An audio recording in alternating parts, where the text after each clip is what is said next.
হিন্দুদের প্রোগ্রাম ছিল, অরাজনৈতিক প্রোগ্রাম ছিল। সেখানে বেগবাগানে পুলিশ যেভাবে হিন্দুদের উপরে অত্যাচার করেছে, এই অত্যাচারের ফলে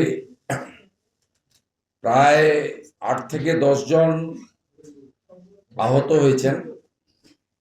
চিত্তরঞ্জন, পিজি এবং এনআরএসে প্রাথমিকভাবে তারা গেছেন। তারপরে আমাদের ভলেন্টিয়ার টিম ওখানে মনিটর করছে, আমি নিজেও মনিটর করছি।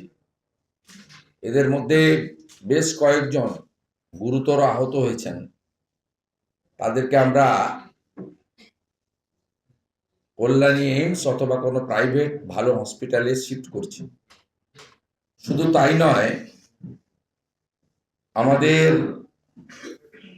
3 জন হিন্দুকে গ্রেপ্তারও করা হয়েছে, মানে ডিটেন করেছে। গ্রেপ্তার হয়েছে কিনা তো এখন বলতে পারবো না, পুলিশ বলতে পারবে। তাদেরকে আমাদের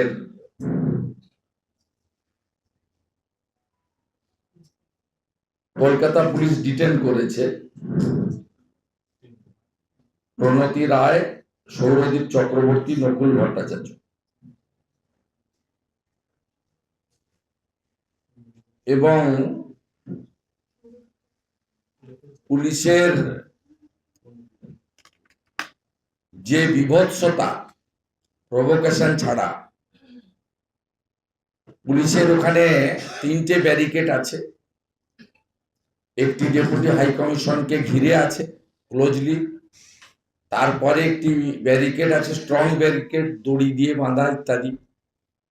আর সামনে একটা গার্ডরেল দিয়ে একটা মুভেবল ব্যারিকেড ছিল। আন্দোলনকারীরা সামনের ব্যারিকেড ঠেলে সরিয়ে দেয়, পরের ব্যারিকেড ভাঙতে পারেনি, যেহেতু ব্যারিকেডটি খুব শক্তপোক্ত ছিল এবং দড়ি ফড়ি ইত্যাদি দিয়ে ওখানে বেঁধে রাখা হয়েছিল। তৃতীয় ব্যারিকেডে যাওয়ার তো কোনো সুযোগই নেই। কিন্তু হিন্দু হলেই গেরুয়া পতাকা থাকলে, আর এই ইসলামী জঙ্গিদের হাতে নিরীহ নিষ্পাপ দীপু দাসের জীবন্ত জ্বালিয়ে দেওয়া, এবং জীবন্ত জ্বালিয়ে দেওয়া শুধু নয়, শুধু ইসলামিক মৌলবাদের জঙ্গিদের হাতে এই নৃশংস মৃত্যু নয়, থানা থেকে পুলিশ তাকে তুলে দেয় তাদের হাতে। যে ভিডিও গতকাল সন্ধ্যে থেকে ভাইরাল হয়েছে, আজকে অনেকগুলি ন্যাশনাল এবং স্টেটের চ্যানেল দেখাচ্ছেন।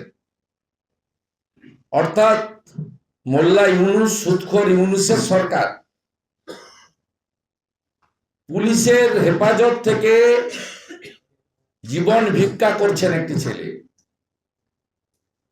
এখনো পর্যন্ত তিনি কোনো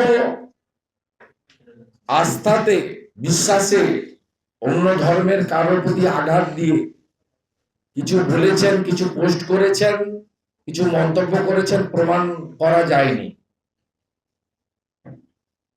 সেটা করলেও এভাবে থানা থেকে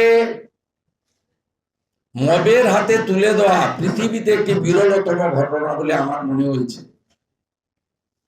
তাই শুধুমাত্র জামাতিদের এবং চরম মৌলবাদীদের হাতে এই হত্যা নয়, এটি অবৈধভাবে ক্ষমতা দখল করা